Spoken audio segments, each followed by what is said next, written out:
నమస్తే. Welcome to our channel. ఆడవాళ్ళలో ఎన్నో సమస్యలు చూస్తూ ఉంటాం.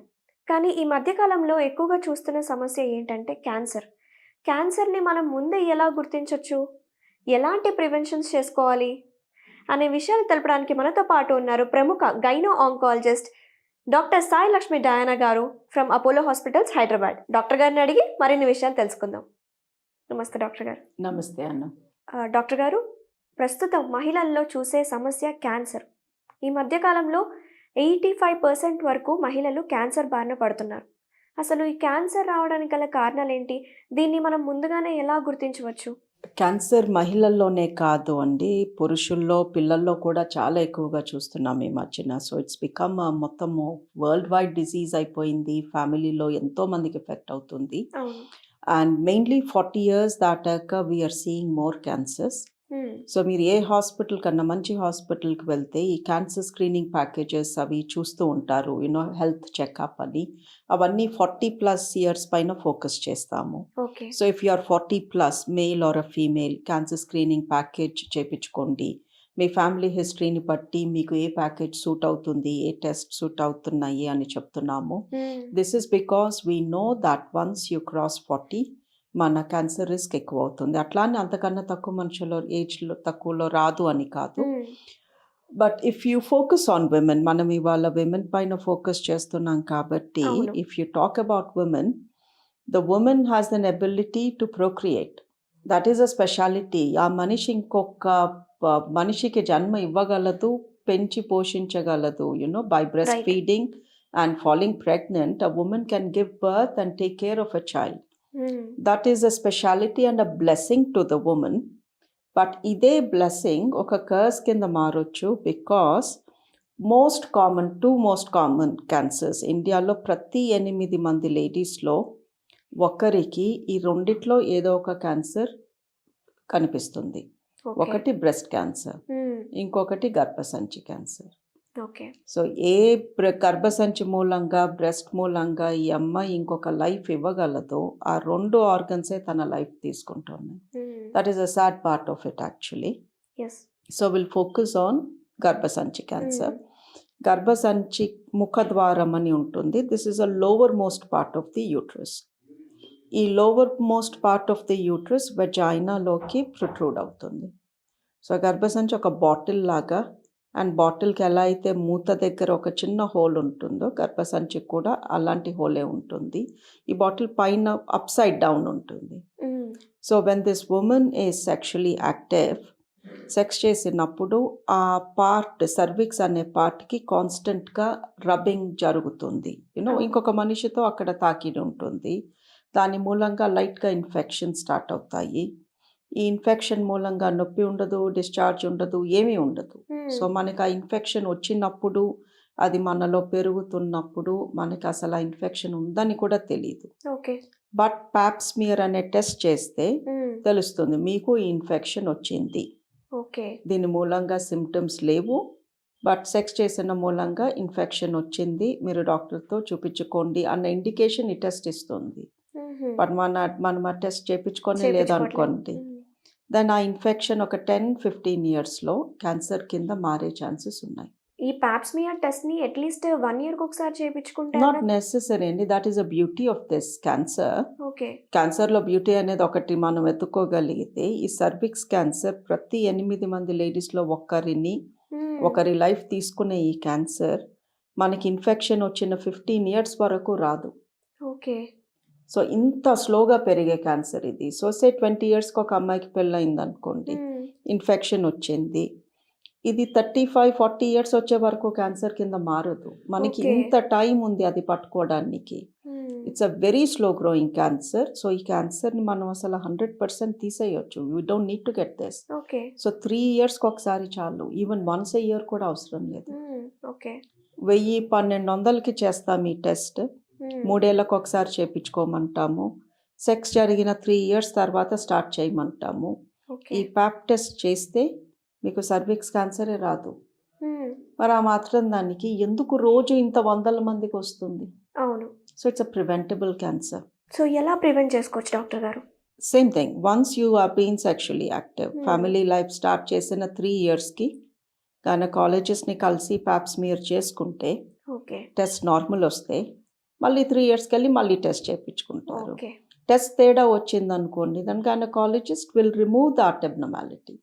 సింపుల్గా క్లినిక్లోనే ఎక్కడైతే తేడా ఇన్ఫెక్షన్ కనిపిస్తుందో ఆ పార్ట్ని తీసేస్తాము. Then you go back to being normal. ఇంకోటి డాక్టర్ గారు, మనం తరచుగా చూసే క్యాన్సర్ ఏంటంటే బ్రెస్ట్ క్యాన్సర్. అంటే మహిళల్లో ఈ బ్రెస్ట్ క్యాన్సర్ అనేది చాలా ఎక్కువైపోతుంది రోజు రోజుకి. వాళ్ళకి తెలియని కూడా తెలియట్లేదు ఎలా స్టార్ట్ అవుతుంది, ఏం చేయాలి, అంటే తెలియక నెగ్లెక్ట్ చేస్తున్నారో మరి అది పక్కన పెడితే దీన్ని ఎలా ప్రివెంట్ చేసుకోవచ్చు మనం? మీరు అన్నది నిజమే. నిన్న ఒక 26 year oldకి బ్రెస్ట్ క్యాన్సర్ చూశాను. చూసే వరకు టెస్ట్ చేసే వరకు నాకే ఒక రకమైన భయం. 26 yearలో బ్రెస్ట్ క్యాన్సర్ ఏంటి, అసలు అమ్మాయి ఇంకా ఫ్యామిలీ లైఫ్ కూడా స్టార్ట్ చేయలేదు. ట్రూ. సో ఎందుకు ఇండియాలో ఇంత బ్రెస్ట్ క్యాన్సర్ ఎక్కువైందో మాకే డాక్టర్స్కి అర్థం కావట్లేదు. బట్ చాలా చిన్న వయసులో కూడా వీఆర్ సీయింగ్. బట్ ఈ సర్విక్స్ క్యాన్సర్ ఏదైతే మనం నివారించవచ్చు అనుకున్నామో ప్యాప్స్మియర్ ద్వారా, బ్రెస్ట్ క్యాన్సర్ అలా కాదు. You can't prevent breast cancer. So breast క్యాన్సర్ని మనం ఆపలేము, బట్ తొందరగా పట్టుకోగలము. అయితే మనం ముందే ఎగ్జామినేషన్ చేసుకోలేమా బ్రెస్ట్ని? That's exactly what we do అండి. 40 years దాటాక అందరినీ మ్యామోగ్రామ్ చేయించుకోమంటాము. ఎవ్రీ 2 years కన్నా ఒకసారి మ్యామోగ్రామ్ చేసుకోమంటాము. మ్యామోగ్రామ్లో స్కాన్ చేస్తాము. ఎట్లా పొట్టల్లో బేబీ ఉంటే స్కాన్ చేయించుకుంటారు, అల్ట్రాసౌండ్. సో సేమ్ థింగ్ బ్రెస్ట్కి అల్ట్రాసౌండ్ చేస్తాము. అల్ట్రాసౌండ్లో ఏదన్నా చిన్న తేడా కనిపించినా లేదా ఫ్యామిలీ హిస్టరీ స్ట్రాంగ్గా ఉన్న బ్రెస్ట్ క్యాన్సర్కి ఎక్స్రే కూడా చేసి దాన్ని మ్యామోగ్రామ్ అంటాము. ద ప్రాబ్లం ఏంటి అంటే ఈ మ్యామోగ్రామ్లో కొంచెం ఎక్స్రే వెళ్తుంది బ్రెస్ట్లోకి, వెరీ లైట్గా. సో అందుకే 40 తర్వాతే చేయించుకోండి. ఎక్స్రేస్ కూడా మంచివి కావు కదా, రేడియేషన్ ఎఫెక్ట్ అంటాము. బట్ 40 లోపు క్యాన్సర్ రాదా అంటే అది కాదు. సో ఎవ్రీ ఉమెన్, ప్రతి లేడీ తన పీరియడ్ అయిపోయిన 5th or 6th డే, ఎందుకంటే పీరియడ్స్ అప్పుడు కొంచెం బ్రెస్ట్లో స్వెల్లింగ్ ఉంటుంది, పెయిన్ ఉంటుంది, కొంతమందికి ఇబ్బందిగా ఉంటుంది బ్రెస్ట్లో పీరియడ్ టైంలో. సో పీరియడ్ అయిపోయింది అనగానే అదొక ఇండికేషన్. సెల్ఫ్ బ్రెస్ట్ ఎగ్జామిన్ చేసుకునే రోజు వచ్చింది. మీరు యూట్యూబ్లో చూస్తే lot of videos self breast examination 2 to 3 minutes. పడుకుని స్నానం చేస్తున్నప్పుడు ఎలా ఒక లేడీ తన బ్రెస్ట్ని తను ఎగ్జామిన్ చేసుకోవాలి. And this should start at 20. 20 వరకు బ్రెస్ట్ డెవలప్మెంట్ జరుగుతూ ఉంటుంది. 20 తర్వాత ఇక బ్రెస్ట్ సైజ్ పెరగదు. లావ్ అయితే వేస్ట్ సర్కంఫరెన్స్ అవి పెరుగుతాయి, కానీ the cup size, the breast size remains the same. So 20 తర్వాత పీరియడ్ అయిపోయిన తర్వాత every lady should spend 2 minutes to do this. ప్రతి నెల చేసుకుంటూ ఉంటే మీకు తేడా వచ్చినప్పుడు తెలిసిపోతుంది. ఎప్పుడు ఇలా ఉండదు, ఇప్పుడు ఏదో గడ్డ తగులుతుంది, ఇప్పుడు నిప్పుల్లో నుంచి ఏదో డిశ్చార్జ్ వచ్చింది, లేదా స్కిన్ ఎర్రబడింది, స్కిన్ పైన థిక్నెస్ వచ్చింది, ఇలాంటివి కనిపిస్తూ ఉంటాయి, తెలుస్తుంది. ఇప్పుడు మనకి ఏదన్నా ఎప్పుడు చేసుకుంది సడన్గా చేస్తే యూ వోంట్ నో ఇది ఎప్పుడు ఉందేమో, ఎప్పుడు నేను ఇంతేనేమో. రైట్. బట్ ఎవ్రీ మంత్ చేసుకుంటున్నారనుకోండి రిలీజియస్గా, దెన్ యూ విల్ నో ఎప్పుడు లేనిదేదో నాకు తగులుతుంది అని. The problem with the breast is, ఇప్పుడు మీకు గడ్డ తగిలింది అనుకోండి, 95% అది క్యాన్సర్ గడ్డ కాదు. సో బ్రెస్ట్లో నొప్పి ఉందనుకోండి, 95% అది క్యాన్సర్ మూలంగా కాదు. బట్ మీకు ఈ సిమ్టమ్స్ ఉంటే రండి, చూస్తాము, ఎగ్జామిన్ చేస్తాము. చేశాక మేము చెప్తాము ఇది క్యాన్సర్ మూలంగానా క్యాన్సర్ మూలంగా కాదా, దానికి తగ్గ ప్రికాషన్స్ ఇస్తాము. కొంతమందికి బ్రెస్ట్లో చిన్న చిన్న గట్టలు అలా మల్టిపుల్స్గా ఉంటాయి. అలా ఉంటే కూడా ఇది బ్రెస్ట్ క్యాన్సర్కి సిమ్టమే అంటారా? లేదు అండి, బ్రెస్ట్లో 2 parts ఉంటాయి. ఒకటి పాలు తయారు చేసే అపరేటస్, మిల్క్ గ్లాండ్స్, డక్ట్స్, నిపుల్. వీటిలో పాలు తయారవుతాయి, పాలు బయటికి వస్తాయి, నిపుల్ ద్వారా బేబీ తాగేస్తుంది. సో మనకి 3 గ్లాండ్స్, డక్ట్స్, నిపుల్ ఉంటే బేబీకి ఫీడ్ చేయొచ్చు. బట్ బ్రెస్ట్కి ఈ షేప్ లేకపోతే బేబీ పాలు తాగలేదు. సో బ్రెస్ట్లో మీరు ఒక బ్రెస్ట్ ఓపెన్ చేసి చూస్తే 98% కొవ్వు ఉంటుంది, 2% ఈ మిల్క్ అపరేటస్ ఉంటుంది. సో ఆ మిల్క్ అపరేటస్ ఈ డక్ట్స్ చుట్టూతా కొవ్వు పేరుకొని ఒక దిండు లాంటి షేప్ మూలంగా బేబీ ఈజీగా పాలు తాగగలదు. సో ఫ్యాట్లో గడ్డలు వస్తేనేమో అది క్యాన్సర్ అవ్వదు. ఈ మిల్క్ డక్ట్స్లో గడ్డలు వస్తే క్యాన్సర్ అవుతుంది. సో మనకి 98% ఫ్యాట్ ఉంటుంది, 2% మిల్క్ అపరేటస్ ఉంటుంది. సో ఛాన్సెస్ ఆర్ ఈ బ్రెస్ట్ పెయిన్, బ్రెస్ట్ లంప్స్ ఇవన్నీ మెయిన్లీ ఫ్యాట్లో వస్తాయి. ఫ్యాట్లో కూడా గడ్డలు కడతాయి, బట్ అవి క్యాన్సర్ కింద మారవు. Okay. So what we do is, ఎవరైనా బ్రెస్ట్ పెయిన్ ఆర్ గడ్డతో వచ్చినప్పుడు వీ ఫైండ్ అవుట్ ఇది ఫ్యాట్లో వచ్చిందా లేకపోతే మిల్క్ ట్యూబ్లో వచ్చిందా అని స్కాన్ చేసి చేతులతో ఎగ్జామిన్ చేసి దెన్ వి టెల్ అమ్మ Okay. ఇది ఫ్యాట్లో ప్రాబ్లం, ఇది క్యాన్సర్ అవ్వదు బట్ ఇది పోదు కూడా, దీన్ని చూసుకుంటూ ఉండండి. అదే మిల్క్ ఆపరేటర్స్లో అనుకోండి then we take a biopsy, దానికి తగ్గ ఇన్వెస్టిగేషన్స్ అండ్ చేస్తారు. ట్రీట్మెంట్. మీరు చెప్పిన కేసు తీసుకుంటే డాక్టర్ గారు, నిన్న 26 ఇయర్స్‌కి ఆ అమ్మాయికి బ్రెస్ట్ క్యాన్సర్ వచ్చిందని అనుకుంటే, ఆ అమ్మాయికి ఏమైనా జెనెటిక్ రీజన్స్ వల్ల వచ్చి ఉంటాయంటారా? వాళ్ళ పేరెంట్స్ ద్వారా కానీ ఇలా బ్రెస్ట్ క్యాన్సర్? ఫ్యామిలీ హిస్టరీ లేదు, ఓకే. పెళ్ళి కాలేదు, బట్ షీఈ్ 80+ కిలోస్. బాడీలో Okay. ఫ్యాట్ ఎక్కువ ఉంటే ఆ ఫ్యాట్ నుంచి అనవసరమైన హార్మోన్ కూడా సర్క్యులేట్ అవుతుంది. సో ఒబీసిటీతో ఉన్న వాళ్ళలో క్యాన్సర్స్ ఎక్కువ చూస్తాము, ఎస్పెషలీ థైరాయిడ్, కిడ్నీ, పేగుల క్యాన్సర్, గర్భసంచి క్యాన్సర్, రొమ్ము క్యాన్సర్.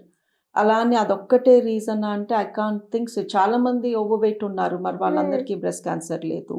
అట్లా అని సన్నగా ఉన్న వాళ్ళకి వస్తుంది. బట్ ఆ అమ్మాయి పరంగా రిస్క్ ఫ్యాక్టర్స్ చూసుకుంటే ఒబీసిటీ, ఓకే. ఐటీ ప్రొఫెషనల్ ఆవిడ, చాలా షిఫ్ట్స్ చేస్తూ stress level? Stress is more. Canada వెళ్ళాలనుకుంటున్నారు, ఆ వీసా ప్రాసెస్లో ఉన్నారు. So she's taking a lot of stress. Okay. So అవి 3 తప్ప నాకు వేరే రీజన్ కనిపించలేదు. అసలు ఫ్యామిలీ హిస్టరీనే లేదు ఆమెకి. అంటే నా డౌట్ ఏంటంటే, ఇది వారసత్వంగా వచ్చే అవకాశాలు ఉంటాయా ఈ క్యాన్సర్స్ కూడా అనేది నా డౌట్. వారసత్వంగా వచ్చే ఛాన్సెస్ ఆర్ 5%. ఓకే. సో ఇప్పుడు 100 బ్రెస్ట్ క్యాన్సర్ పేషెంట్స్ని వాళ్ళు నేను చూసాను అనుకోండి, అందులో 5గురికి ఫ్యామిలీ హిస్టరీ ఖచ్చితంగా ఉంటుంది. ఓకే. మిగతా 95% బ్యాడ్ లక్. డాక్టర్ గారు, ముఖ్యంగా ఈరోజు మనం మహిళల గురించి మాట్లాడుకుంటున్నాం కాబట్టి ఈ టాపిక్, ఫుడ్ని ఎలాంటి ఫుడ్ని మనం తీసుకుంటే బాగుంటుంది అంటే క్యాన్సర్స్ రాకుండా? యాంటీ క్యాన్సర్ ఫుడ్స్ ఏమైనా ఉన్నాయా? యాంటీ క్యాన్సర్ ఫుడ్స్ గురించి మాట్లాడితే ఆనియన్, గార్లిక్, టర్మరిక్ ఇవన్నీ popular. Any fruit or vegetable which is red or purple in colour or yellow in colour, coloured food, వాటిలో యాంటీ ఆక్సిడెంట్స్ ఎక్కువ ఉంటాయి. అండ్ ఎలాంటి ఫుడ్ బేసికలీ మనం ఏ రోజన్నా మనం తినే మొత్తం పొద్దు నుంచి రాత్రి వరకు అంతా ఆలోచించుకున్నారనుకోండి, వాళ్ళు నేనేం తిన్నాను పొద్దు నుంచి ఇప్పటి వరకు, అందులో at least 40% should be fresh, okay. Preferably uncooked. So we are talking fruits and vegetables. Okay. ఇంకేం తింటాం అన్కుక్డ్, అవే కదా తినగలిగేది. సో అట్లీస్ట్ 40% మనం తినే వాటిల్లో ఫ్రెష్ ఫుడ్ ఉండాలి. అండ్ లేడీస్తో ప్రాబ్లం ఏంటంటే టైంకి తినరు, రైట్. అది తిన్నప్పుడు ఒకేసారి ఇక బోల్డ్ అంతా తినేస్తారు. ఇంట్లో చాలా పనులు ఉంటే స్కిప్ చేస్తూ ఉంటారు. బట్ స్కిప్ చేసిన విసి ఒబిసిటీ అది ఎలా జరుగుతుంది? సో అది తినే కొంచెం టైంలోనే you are eating a lot of calories. మళ్ళీ అది కూడా ఒబేసిటీకి ఒక కారణం. ఎస్. థ్యాంక్ యూ డాక్టర్ గారు, చాలా చక్కగా వివరించారు మాకు. క్యాన్సర్ని ఎలా ప్రివెంట్ చేసుకోవచ్చు, ముఖ్యంగా బ్రెస్ట్ క్యాన్సర్ని ఎలా ఎగ్జామిన్ చేసుకోవచ్చు అని చాలా క్లియర్గా చెప్పారు. Thank you. Thank you.